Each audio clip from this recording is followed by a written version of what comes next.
Xovos tumani axborot kutubxona markazi xodimi Mo'minova Nigina. Muhammad Yusuf. 3 o'g'il va 1 qiz qissasi. Mo'min cholning 3 o'g'il, yolg'iz qizi bor edi.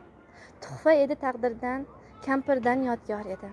Qiz ertaga egasi olib ketar ko'chdan gap, yurt kezardi chol bu kun kenjaga kelin izlab. Qariganda 4 tomon zir chopish qiyin ekan. O'g'ling qaysar bo'lsa goh, qiz topish qiyin ekan. Kampir tirik bo'lganda kamayardi zahmati. Tili shirin, gapga xo'p chechan edi rahmatli. To'y 1 kunlik pul nima? Azizmidi jonidan, mo'min ozroq qarz oldi eski qadrdonidan. Beka bo'ldi tovusday, kenja o'g'il qallig'i, kelin emas xudoning bergan oltin balig'i. Bir kechaning izohi, yarmi quvonch, yarmi g'am.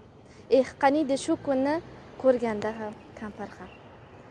Hayot har o'yiniga o'zi topar ta'rifin, og'zi oshga yetganda burni qonar g'aribning. To'y o'tdi-yu to'shakka yotib qoldi mo'min chol. Juda og'ir hasratda botib qoldi mo'min chol. Ajal ostona izra turar ekan suzilib, yolg'iz qizning qismatin o'ylardi u ezilib. Jon degani omonat, odam ato o'g'liga. Mo'min o'ldi, tumonat, el yig'ildi hovliga. Marhum qanday zot edi, udumda bor bu savol halol edi dedilar. Halol edi mo'min chol. El chayqashib eliga, tobutga ortgan ona ozroqgina qarzini eslatdi qadrdoni. Muslimni omonatdan ulug' farzi ado yo'q, haloyiq lol. Bu ne hol? 3 o'g'ildan sado yo'q. 3 pahlavon, 3 pari paykarga qo'l edilar. Otamning bunday do'stin tanimayman dedilar. Qiz-ku erta egasi, olib ketar kuchdagi. Ammo bu kun davrada otildi u qon yig'lab. Ayting, dedi bas qilsin.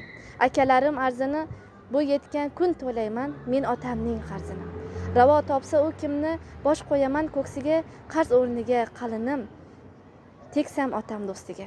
Haloyiq lol, bu ne hol, bu ne savdo yoronlar, otasidan oldinroq o'lar bo'ldi o'g'lonlar. Rivoyatmas aytganim, hikmat bo'lmas yolg'onda, bu voqea ro'y berdi shu kunda shu zamonda. Qarzdan kechib ketsa ham ota do'sti hayratda 3 o'g'ilni qishloqdan haydadi xalq albatta.